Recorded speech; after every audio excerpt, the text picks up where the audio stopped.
I just upgraded to these new tires from Goodyear. They're the stock tires on Rivian website. They come with the smaller battery pack. They're Territory ATs.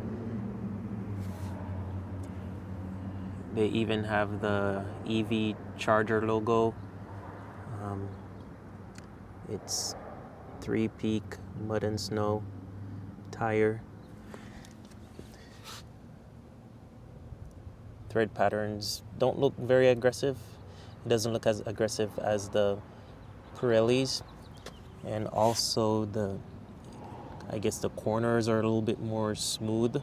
The Pirellis were a little bit more squared off edges. These are the Pirellis. They're a little bit more square edged, and the side thread is a little bit thicker for when you air down, go off road.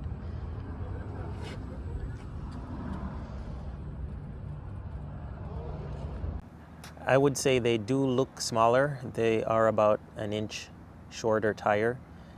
It does look slightly smaller, but not as much.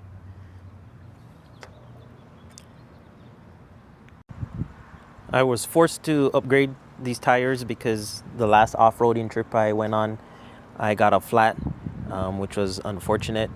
But also the tires, the Pirellis that I had, those were the 20-inch ATs. They were already pretty low, and there's probably just about 5,000 miles left in them. So the flat tire, I guess, happened at the right time.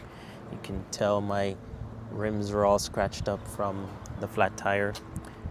So it was a tough decision. I wanted to go with the Toyo Open Countries, but I heard they were heavier and I was going to lose range. And I really wanted to gain some range with whatever tires I got. The reason why I went with these was because I wanted a tire that was a lot softer and a little bit more quiet than the Pirellis. The Pirellis got really loud after a while and they were just very harsh. I wanted a tire that was softer. One was quieter, definitely, and had better range. These are not going to be as good off-road, but I don't think I'm going to go off-road that much, so I'd rather the range and comfort. The good news with these tires are they're very, very quiet. Feels like a whole new vehicle driving on these things. They're quiet, soft.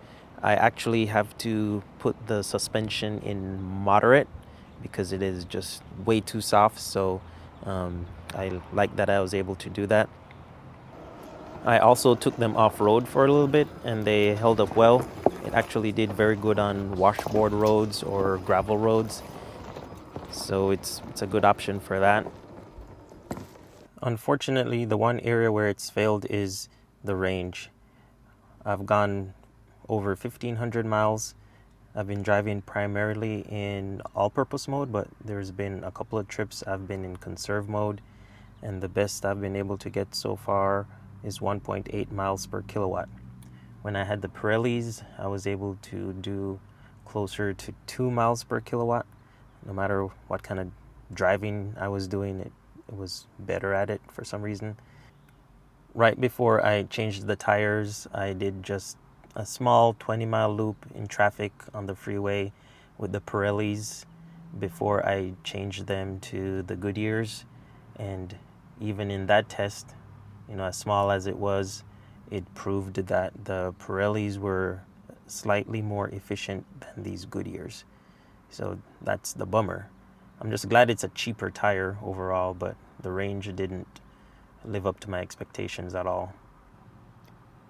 Ironically though, when I tried to charge it up to 100%, it gives me a max range of 318 miles on these tires. With the Pirellis, I think it was 307, 308. So it's telling me I could get more, but I haven't really seen it give me any more. On the Goodyear website, you may run into some problems trying to order the tire because it doesn't match up with certain years of the Rivian or certain packages. So it's kind of confusing. You just have to override it by just clicking yes, agree to whatever they say, even though it doesn't allow you to go forward.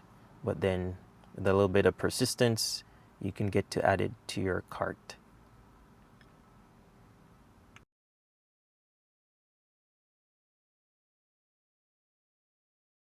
I also ran into an issue where Rivian would not sell the tire to me nor install it, even though it's a tire that's on their website that's for sale. They only want you to buy wheels and tires together. They won't just sell you the tires, and they won't install it on the rim, on a different rim, even though it's the same size rim. So keep that in mind. Doing the tire swap in here did cause a problem. I had a lot of errors with it. It just would not convert over. But somehow with the new software update that I got, it was able to fix it and I was able to do the swap. So just keep that in mind. To keep your speedometer accurate, you'll need to update it in the settings. When you update the tires, it updates the rims. So you're gonna lose your original rims if you update the tires. So to recap, the tires are softer, quieter, more comfortable. The range is not that good, but it's quite a bit cheaper than if I gotten Toyo Open Country or KO2s or something like that. Looking forward to see how it performs in the snow and the rain come winter, so I'll give an update on that. And this last thing, it's not a big deal, but I think the Pirellis also handled a little bit better too.